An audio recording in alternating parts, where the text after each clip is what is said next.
How's it going? Glad you're able to hang out, check this out, and hang out with me for a little bit. So today I posted and asked if anyone had anything they would like to know more about or have me talk about and look into. And usually when that comes up, I have whatever knowledge base is in my head, but I'll also do some homework, do some research, and making sure I'm not just talking off the cuff. So Mark won today, and he's the one that piped up first, and he asked about having back strain from workouts, and mentioned that he's had it from running and also from other workouts such as in the CrossFit world, Metcon, which a lot of times is metabolic resistance training or HIIT training, things like that. When you're not in CrossFit, that's just their terminology. So doing things like I think he's saying like snatches and he said clean and press, some movements like that are bothering his back a little bit. So we can certainly talk about some of that. I'm going to start this by giving the usual disclaimer that I am not a doctor and I do not diagnose or treat any issues. Hey Pedro, I do not diagnose or treat any issues that are medical in nature. So these are just suggestions to try to help a little bit and just give you what I've got off my knowledge base, things I've looked into, researched, some techniques that we include in our programs that tend to help with back pain and stability and core stability, and also flexibility is a big piece. So it's really kind of multifaceted of making sure that you don't get back pain, right? So you've got to have a strong midsection, and he's talking more lower back pain. So a strong lower back, but also you got to be, the opposing side needs to be strong. So you have to have strong abdominal muscles to oppose those strong back muscles. And then also if you have tightness, you need to be flexible enough, right? And we all vary a little bit in that. So you need flexibility in your hamstrings on the backs of your legs, upper legs on the back, the posterior portion, and even flexibility in the hip flexors is a big deal also. So there are lots of areas that can pull and tug and cause back pain. Could be from previous injury. Some people have had massive injuries, had surgeries. So again, if you're going to engage in this type of movement, any of the stretching or just physical exercise in general, make sure it's doctor approved, especially if you've had some issues before you engage in any of it. So again, just some suggestions to try to help with that I do know work on some people in some cases, but if you've got really extreme back problems, you might need to go see a doctor, a chiropractor, possibly a surgeon, orthopedic doctor, or something like that for further help. So anyway, so we talked about strengthening a little bit, so I'm going to start with some of that, and you'll see me pull this camera off the wall here a couple of times. Hey Ryan, you'll see me pull the camera off the wall here a couple of times just to adjust height so you guys can see what the heck I'm doing. I'm sitting cross-legged on the floor right now with it sideways and super low, so that we can go through some core movements that involve like plank and what I call a Superman hold. There are different names for some of these exercises, but just go off of what I'm used to teaching from, and hopefully you'll pick that stuff up. So I'm trying to stay somewhat in the camera here. But you can do just a standard plank. You can do it at full arm's length. So kind of like a push-up starting position, and then take your knees off the ground. Try to keep your neck, body, and everything in line. And then if you imagine pulling your navel towards your spine, so your belly button, kind of pulling your stomach in towards your spine. That'll really activate all the portions of your abdominal muscles, lower and upper both, so you're engaging the whole thing. So that's one thing you can do. You can do holds like this for really as long as you want to. A good 30 to 60 seconds or so is decent to get started, but you can certainly do plank holds up to, what's up Steve? You can certainly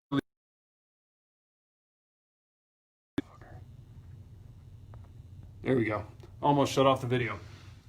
So anyway, you can do plank holds for multiple minutes if you want to on each side. So we talked about arm's length. So just have a center plank to get more of your abdominal muscles, right? You can drop to your forearms. Depends on the person, what they prefer, and strength and everything as well. So it changes the angle a little bit.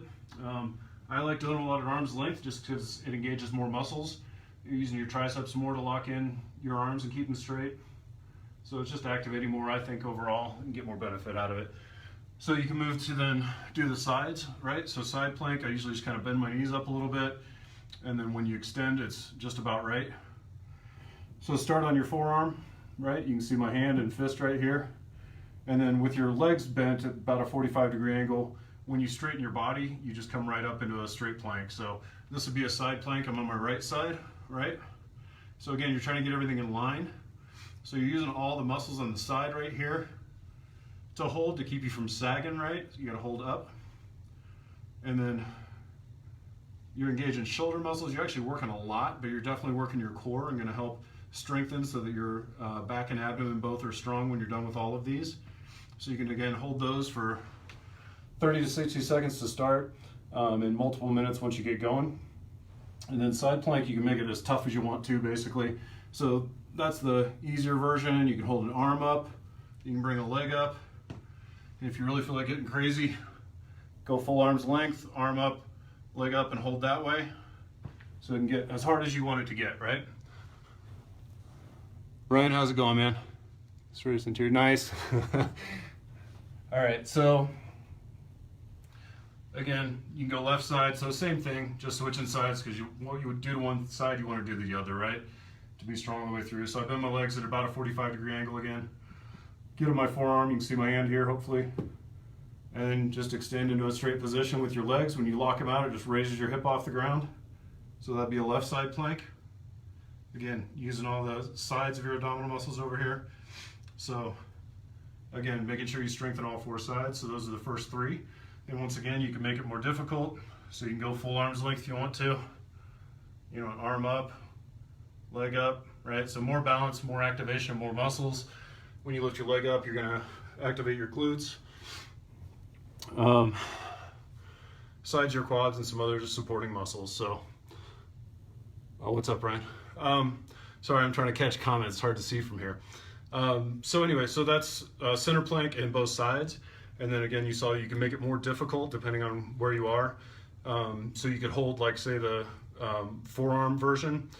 And once you get to where you can hold that for, you know, a minute and a half, 2 minutes or so, maybe go to the full length straight arm version. So that's a good way to strengthen. And then to get the fourth side of you, right? You got front, side, right side, left side. So you want to do something for your back. So I typically use Superman holds, and these are good things for strengthening those muscles without putting a massive load on them. So you strengthen your lower back with things like a deadlift also, right? But that's an extreme load. So if you're having some tension and issues and strain, you want to make sure you're taking it a little easier at first on it, right? So if you're going to do a Superman hold, hopefully you can see, but basically lay on your stomach on the floor, arms extended out in front of you, and I do it with thumbs up towards the ceiling. There's multiple ways you can kind of turn, but I like that locks in your shoulder joint, makes it more stable. So what you're going to do is lift your chest and your legs off the ground to where basically you're balancing on your belly. And so that's using all of your back muscles, especially your lower back, to put you in that arched position upwards. So it looks like this. So you raise up to where really it's just my pelvis and my belly touching, chest is off, legs are off, all the way up to my hips. And again, you're gonna hold, again, anywhere from 30 to 60 seconds to start, it'd be great. If it's less than that, that's fine. But that'd be a good way to begin. So that's some ways to start strengthening your core. And you can do things like standard crunches. I'll grab a tool real quick just to show you.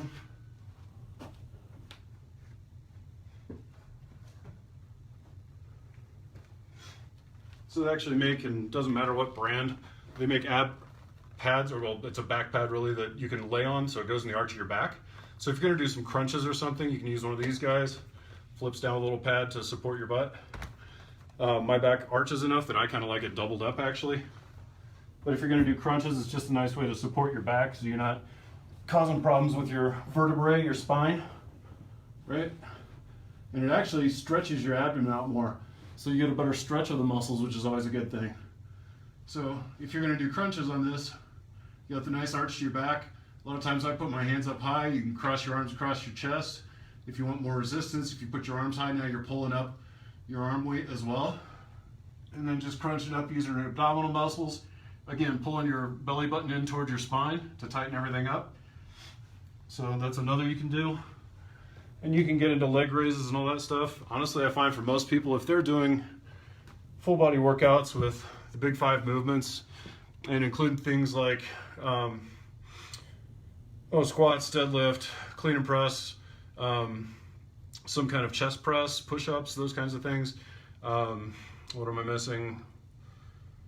Ran through most of them, but if you're doing those major movements, you're also activating your core a lot. But again, with what Mark was asking about today, if he's already having some strain doing the movements, you want to strengthen before that. So other portion of that, strengthen, is you want to be flexible and stretch, right? Good example that I've heard a lot of times is that if you've ever watched a massive storm or hurricane or whatever down in Florida, and you see the palm trees, right? The palm trees can bend all the way over darn near to the ground and not break in those whatever 100-mile-per-hour winds or whatever they have that Steve is aware of if he's still on here. We got a bunch of people, I can't see all the names. So anyway, so those are some good exercises to strengthen. Now we're talking flexible, like the palm tree, right? Because you break if you can't bend. So you want to be able to do a bunch of different stretches to take care of all sides of you once again. So people a lot of times think, oh, my lower back hurts, so I just need to stretch my lower back. Well, that's not necessarily the case. And there are so many stretches, they're pretty much endless, I would say. So, and one other good practice too that I was totally foreign to me until probably 6 or 8 years ago, and I never thought I would do it, but I actually started doing yoga, and incorporating a little bit of yoga into your practice of fitness in that regime can be super helpful. It's actually alleviated a lot of pain that I had in my shoulders, you name it. I'll get some pain sometimes in one of my glutes into my lower back a little bit, or your butt into your lower back, and yoga will relieve that for me. And just some basic like vinyasa type yoga can be great, or a power yoga, something like that. So you're getting a little bit of work in there, but you're also getting a bunch of stretching. So that's been great for me. Certainly I'm not a yoga instructor or anything like that. For the yoga portion, I either go to a class or follow a DVD because that's not my expertise. So, but I would highly recommend it, and it's just good for you. It clears the mind, good for relaxation, and it's a great all-around workout depending on the type of yoga you do. I've tried hot yoga before too.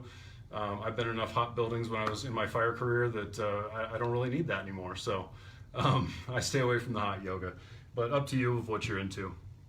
So, hey Sabrina, I'm gonna see who I've got here real quick if I can. Saw Steve up there.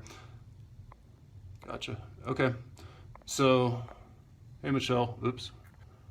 I'm pressing wrong buttons here. Shouldn't give me technology.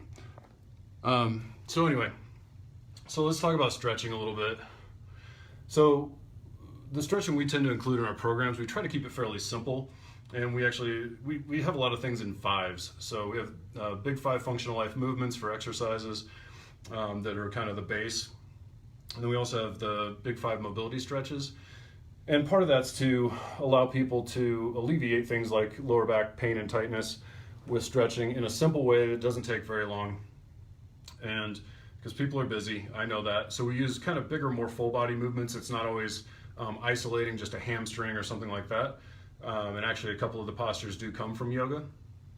So I'll actually run through those 5 movements real quick and go through those for you. And that'll help with, then we've talked the strengthening side, we'll get to some of the stretch side. And then a lot of things are just posture when you're moving that we can talk about also, that we'll get to after the stretching. So when you're doing things like the movements Mark was talking about and asking about, including running, your posture really makes a big difference. So as well as when you're doing exercises like the big 5 functional movements, functional life movements that are big movements where you're moving usually large amounts of weight. Sometimes could be body weight or lighter weights also, but they're like your big core movements to strengthen your entire body. So, so when it comes to stretching, see how this goes and how you guys can see me. It's hard to fit on the screen sometimes. The way the camera is, and I've got it super low. So anyway, so as far as stretches go, first thing I'll tend to do, and I'll kind of turn it to 45. So you can see here a little bit, but I'm gonna go to standing for a second and you'll see me drop in. But I'm gonna put my feet right about shoulder width with my toes pointed slightly out, maybe 10 or 15 degrees out. And I'm just gonna drop into a squat. And when I do that, I'm gonna let my knees kind of go outwards a little bit. And what that does is make room for your behind and your hips and everything to pass through, and you get more of a stretch. But I'm literally just gonna do a deep stretch into a squat. I've got something popping up on my screen I'm gonna get rid of. There we go. So anyway, so you're gonna drop into a squat. So like I said, about shoulders width, 10 or 15 degrees of your toes pointing out. Let your knees drop out as you pass through. And then I'll put my elbows on the insides of my knees. And you don't have to push out if you don't want. And some people can't drop in as deep, like I just happen to be able to. My wife, Kristen, can't drop into this deep of a squat. People are just built differently. The geometry of their body is different. So I drop in and then I actually push out, kind of put my hands in a prayer position, and I start pushing out with my elbows, and I can actually bring my hands into where my forearms are in line with each other, like one long line. And then, so that way I'm actually stretching the interior part of my groin as well. But for me, this is a great stretch that gets my lower back, my glutes or your butt basically, inner thighs. Actually, I can feel it up even into my mid back. So it really stretches a lot of areas back there that Mark was talking about when you talk low back kind of strain or a little bit of irritation when you're doing some of the movements in a workout, or running. So a great way to stretch that portion. Another thing I do, I'm going to move the camera up here real quick, so bear with me. Got like little Velcro strips on a mirror, these little command strips that you can reposition with. See if it's going to let me do this. There we go. It might not turn. See what we can do. Sorry for the Velcro sounds. All right, so another thing I'll do is I've got a pull-up bar right here, and I'll literally just hang. And so I've got one out in my garage actually where my feet are actually off the ground. And what this does is going to stretch your arms, shoulders, your lats, your upper back over here. It'll stretch back into your scapula on the backside here where your shoulder blades are. And I'll get cracks in my spine and everything that feel like I've gone to the chiropractor. You get the nice little sounds and everything of it crackling a lot of times. And I'll kind of swing a little bit even. And so I'll just kind of ease in. And if it's uncomfortable, you have a hard time holding on or whatever, you can keep your feet on the ground if you've got one low enough to help a little bit and support you. But I'm trying to really just stretch and hang fully into it. And if I can get my feet off the ground, if I've got a pull-up bar that high, even from a step ladder or something, that's what I prefer, because then my back really gets it more. But I'll kind of move forward like this a little bit, pull my shoulder blades back, and I just got a couple of cracks there. So it just kind of realigns my spine, gives a good stretch that way. So stretching out your arms, shoulders, upper back, I find that works really well. So those are your first two, the big 5 mobility stretches that we tend to teach. Let me see, so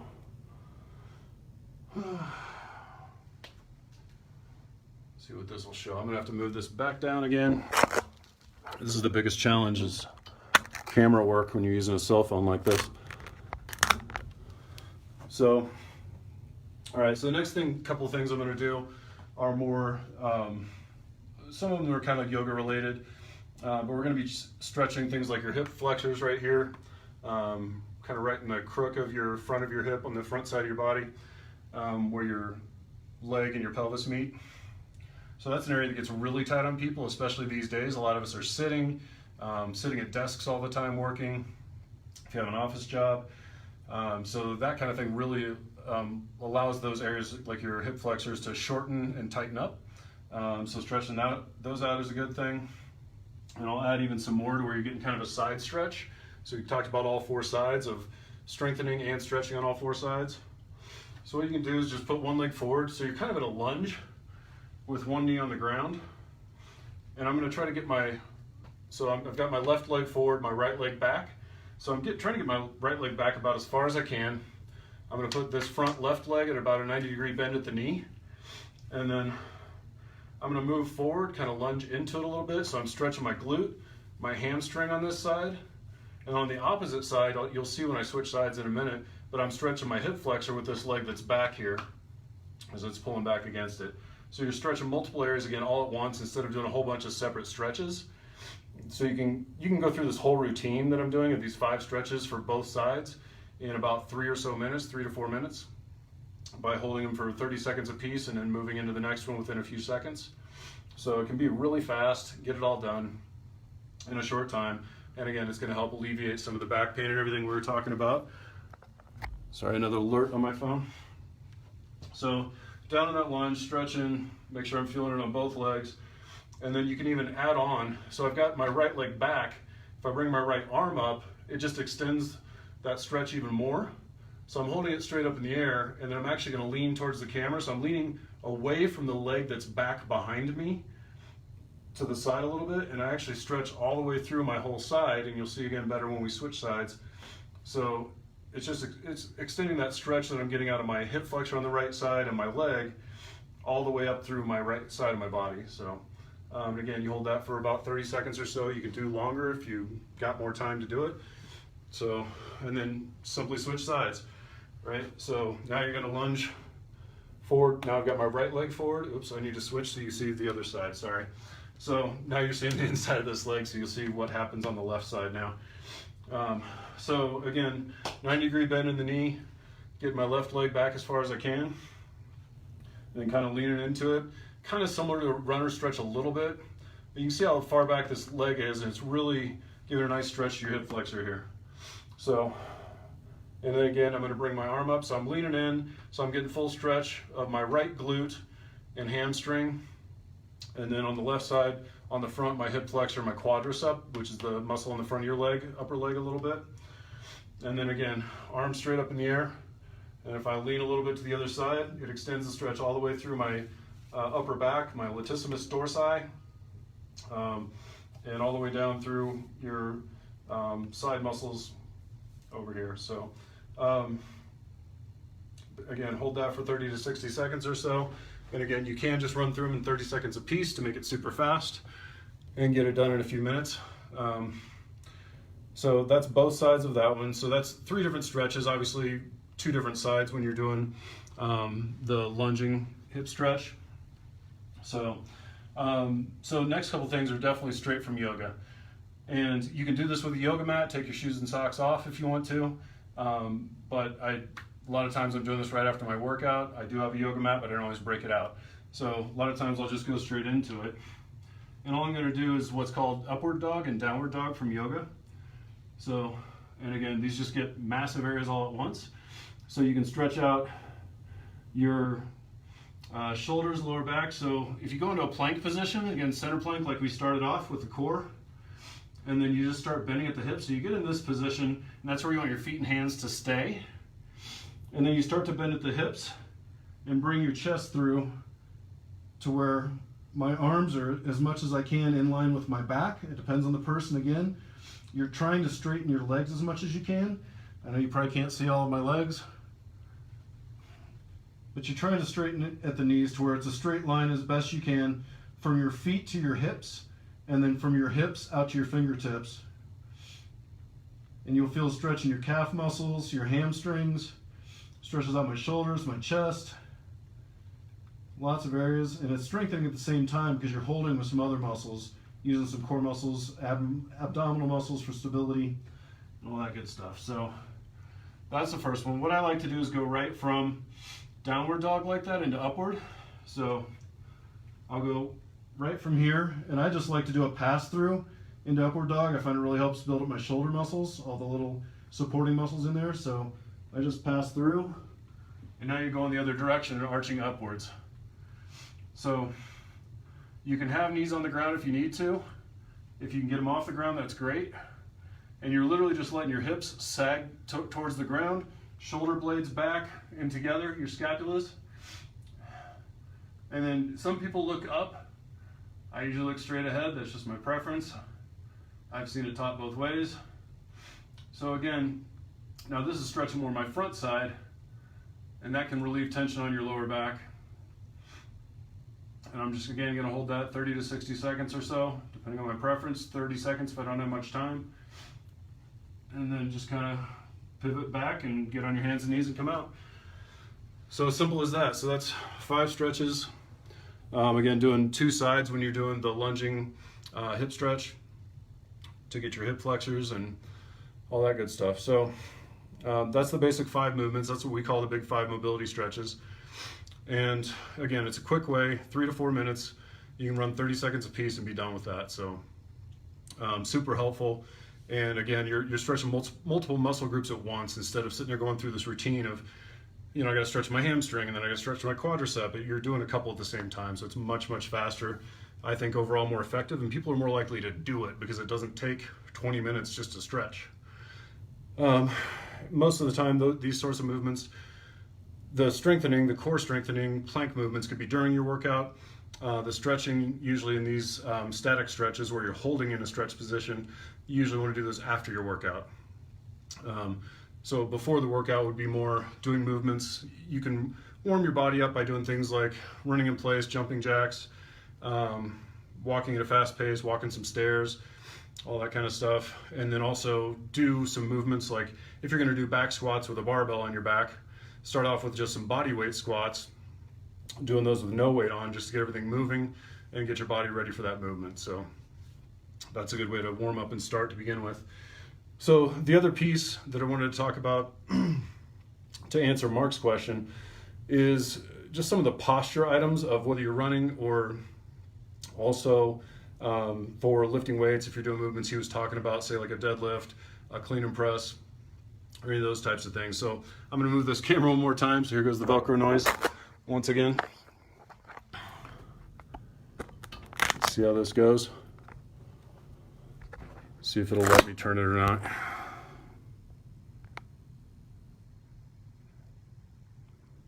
Yeah, it doesn't want you to rotate it while you're recording. Love these things, but every once in a while they give you a limitation. So a lot of what I wanted to talk about for the posturing, right, is a lot of people when they run will hunch forward and like they're pulling their chest and their pelvis right here together. And so when they're running, they're like this, hunched forward. So a lot of people will get back pain just because the whole time they're putting so much stress on these muscles because it's trying to lift them up the whole time. Whereas if you keep your chest a little more centered over your spine, and the way I was taught this basically is for posture, there's a post right here, but if you walk up to a wall and pull your shoulder blades back, put your heels against the wall, head against the wall, and try to make your shoulder blades touch each other by pulling your shoulders back. Sorry, wireless connection problems. So a lot of the posture issues can cause pain and issues as well. So with the running piece, again, if you just have your chest more above your pelvis as you're running, and you kind of imagine that posture we just talked about where your stomach's kind of drawn in to start, if you think of that position, right? So as you start to run, now you're above it. You're not hunching forward like this. So your back's not going to be working as hard to hold you upwards the whole time because you're not putting that load against it by leaning forwards. So when people are doing like slow endurance running, just moderate cardio, that's an error I see a lot and tends to start irritating your back. I know if I go out of that posture, I'll start feeling some strain on my back also. So that's one way to start preventing it. And really it's the same exact thing when you're lifting weights. I'm getting out of breath from moving around and holding my abdomen in and not being able to breathe very well the whole time. With all the planking and everything, and downward dog and upward dog. So, and I talk too much, so anyway. Positioning is about the same. If you imagine that posture, back against the wall again, heels against the wall, butt against the wall, back against the wall, and then draw your shoulders and shoulder blades back, chest up, and then head against, like that's your posture. You can just walk away, and that's a good posture. So now if I'm imagining squatting, I'm going to step away a little so you can see me, hopefully.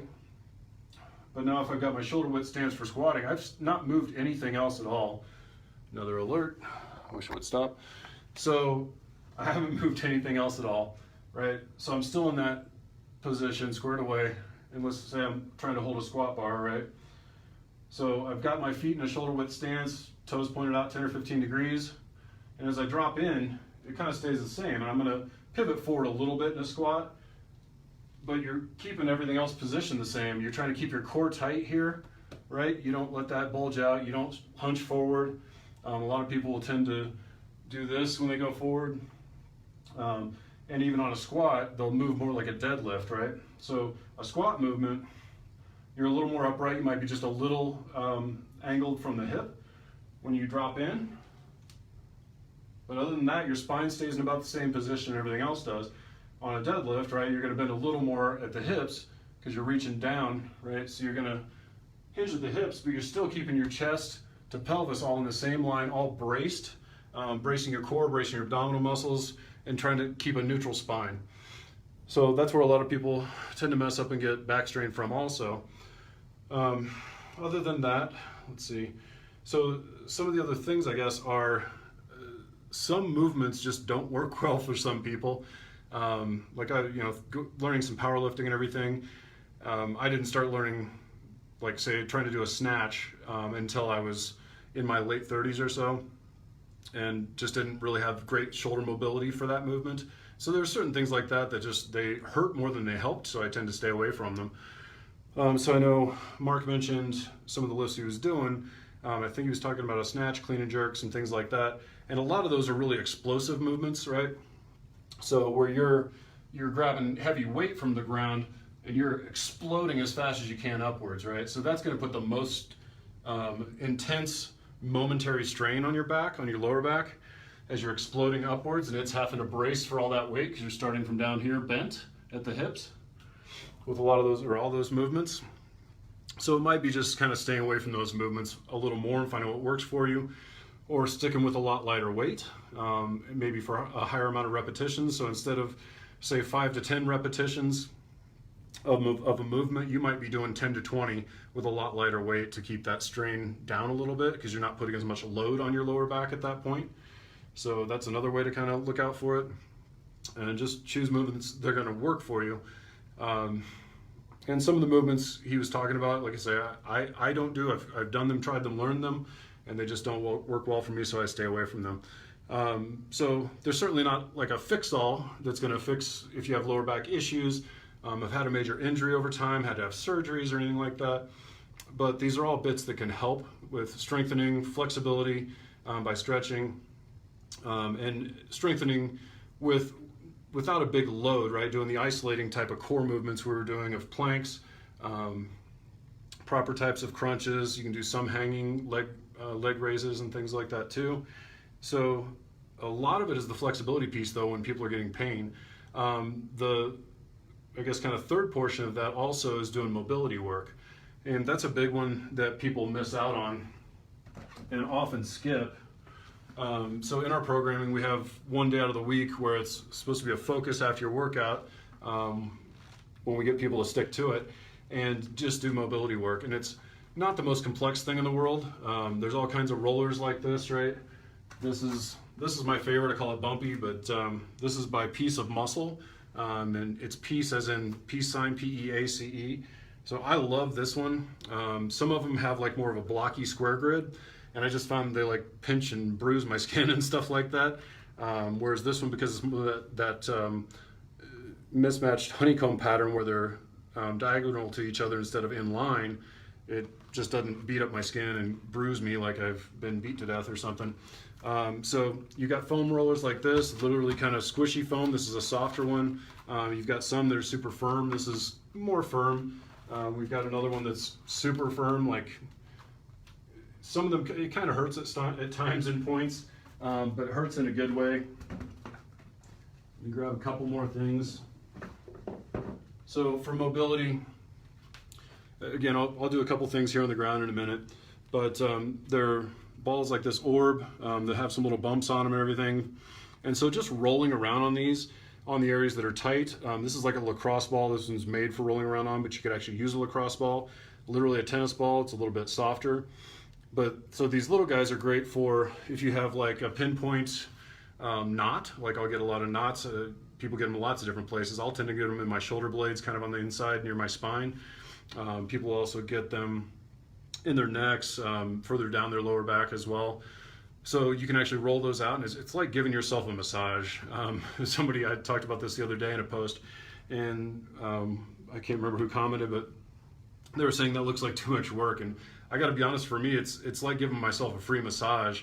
You just roll around on the ground. It's nothing complex, you know. I mean, pay attention, be a little careful, but I've not found a whole lot that I can do to harm myself that way. It's usually just helping. So it's causing myofascial release. So it's releasing your tissues underneath your skin, between your skin and your muscles. It's kind of, they get stuck and sticky sometimes. So it's helping those slide better against each other by rolling out on a foam roller or some of these balls and whatnot. So it's causing that. It's also going to increase circulation, kind of in with the good, out with the bad, as far as waste products of your body from exercise, getting blood flow and just, you know, getting better oxygenated blood in, and pulling out any of the waste products and everything that should go away, or acids, not fatty acids, lactic acid and things like that build up from exercise. So a lot of people do this immediately after their workout. Can be a really great time to do so. Get your mobility work in, or even some more like flexibility, stability work, as we talked, and getting some stretching in by doing some light yoga afterwards. And you can do that kind of thing multiple days a week, at least a good long 20-minute session, probably 1 day a week, makes a huge difference. So I'm gonna move this down one more time and just show you a little bit of what I'm talking about. And like I say, it's not rocket science. It's literally make believe you're a kid and you're just rolling around with your toys on the ground or something. It is not difficult at all. So I usually start out with the roller, and I'll lay across it with my neck and then roll up it. I'm going to stick this kind of in the middle so I have enough room.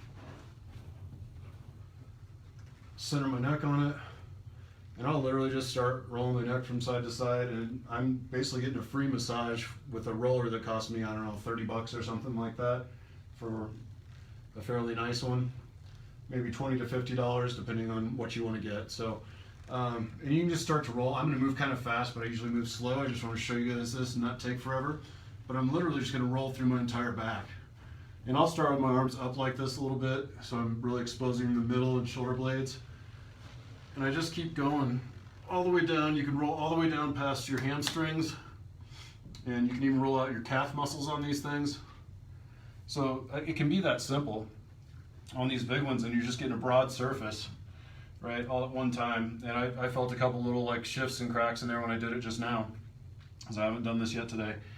So that's really simple. You know, you can also just, you kind of play around with it really. So you, arms up, you can then go down like this, and now it'll get the back sides of my shoulders a little more on my posterior deltoids. And again, you're going to work all the way. I know you can't see me, so I'm not going to go the whole distance. But so that's kind of the global way. You can take this, you can go forward on it, you can use it on your chest muscles. You get really tight there as well. And again, a lot of that's from the seated work with arms forward that we do in office work, a lot of us.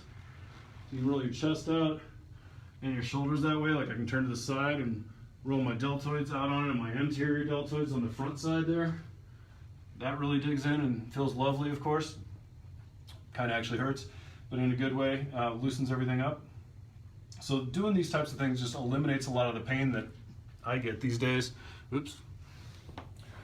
And it's kind of, you know, everybody always told me when I was, 20 years old or whatever, one of these days that stuff will hurt. Well, I didn't believe them, and they were right. So you start aching and stuff in places that you didn't used to, having to roll out, do mobility work, stretch more, and all that stuff. You can't get away with just going after it all the time.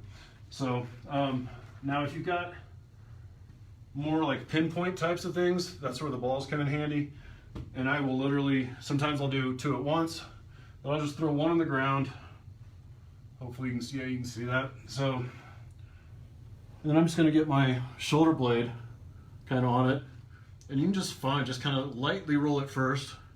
Don't really lay on it fully. And you just find where those little knots are, where it's tight, and then you kind of just slowly put pressure onto it, right, until the knot releases.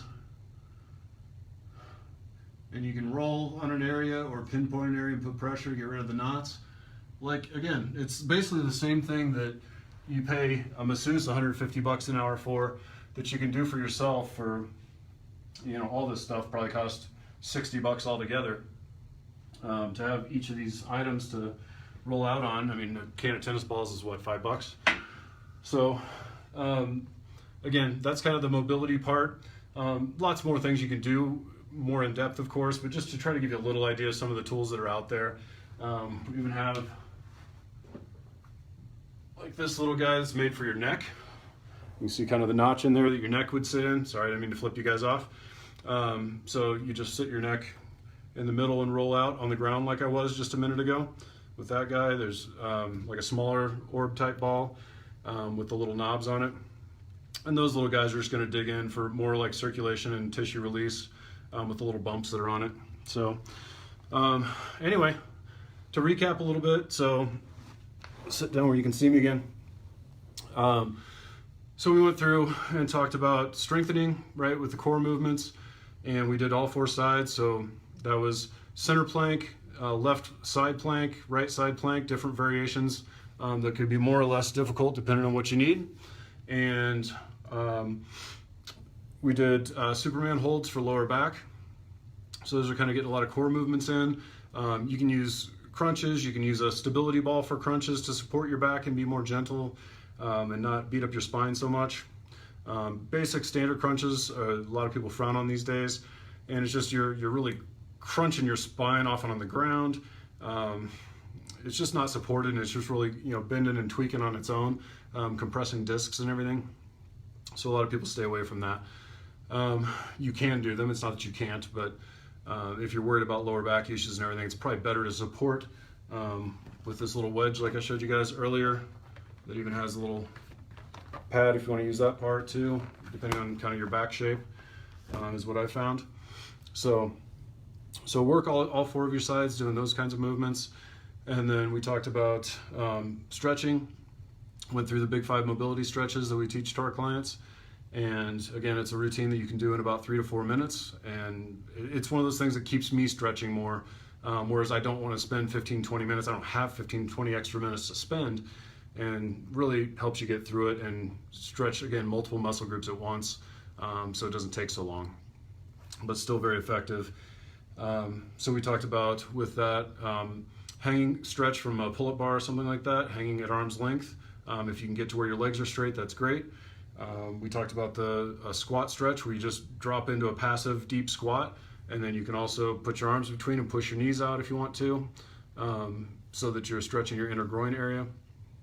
And then, what am I missing? So then we did the lunging hip stretch to stretch your hip flexors on one side while you're stretching your glutes or your butt on the other side, and your quadricep. The opposite side gets hip flexors and hamstrings. So again, doing 2 things at once. And then you just switch sides to flip-flop. So you're doing all those stretches on both sides by switching which side you're on, right and left. Adding that up, holding your arm up as well while you're in that lunge, again, is going to stretch your whole side through here as well, and your upper back. So, and then we moved into, I like to go into downward dog, start with a plank position, and then go into that pike position where this is your butter hips at the top, everything in line otherwise. And then again, I like to go from there right into upward dog where you're curving your body and your head's up here on the other side. So now you've stretched the whole posterior chain or backside of your body and legs by doing downward facing dog with your butt in the air. And then opposite, you're stretching everything along the front side, anterior muscles along the front side of your body by doing upward facing dog, where your pelvis is forward, so you're arching inward through your back with your chest and abdomen towards the ground. So those are the stretches, and then we talked about positioning a little bit and that posture trick of standing against the wall, drawing everything back and walking away, and that's more of like a correct posture while you're bracing your core muscles of your abdomen and everything. And that's kind of the position you want to be in when you're doing any sort of bigger lifting movements, compound movements like a deadlift, a squat, even getting into like chest presses and things like that. You're in somewhat of a position like that, braced similarly. Clean and press, snatch, all that kind of stuff. Your upper body still needs to be kind of locked in that position again, and that's a lot of what is going to protect your back and spine, so you're not rounding out. You want a spine to be in line and in its natural position. You don't want to be arched back, and you don't want to be arched forward, because that tends to strain either on your anterior, again, front side, or on your lower back side if you're arching forward. So those are a lot of things to avoid and things that can help. Again, not a promise that it's going to fix everything, because sometimes people just have injuries or things about their specific body that there's not going to be a whole lot of fixing on. I've certainly got some aches and pains from all the things I've done over the years, whether it's work, whether it's from working out, the sports I do, all that kind of stuff. I mean, you just get a little beat up in life over time sometimes. Or if you have a massive injury, even if you're young, you might just have some aches and pains that you're going to have to roll with a little bit. Sometimes even surgery doesn't get that gone. So anyway, I hope that helps. Hope all those are helpful for all you guys. And again, this live will replay and be in my feed, so you can always check it out whenever you want to. If you have any questions or comments, please just post them down below and let me know anything else you'd like to find out about this topic, or if you guys have any topics you'd like me to go into about anything really. But obviously the nutrition and exercise stuff, I get a lot into the mindset and success principles, all that kind of stuff too. Efficiency, time and task management, and whatever, or we can just talk.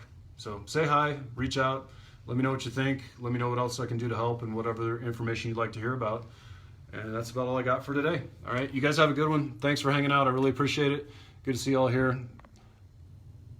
Michelle, Brian, Bart, we got a pile of you. Ryan, Steve, I really appreciate it, you guys. Thanks for hanging out. Again, I hope that's helpful. Hope you enjoyed it, and you can see it any time in my timeline. All right, see you guys. Have a good day. Happy Thursday, and it's almost TGIF. See you later.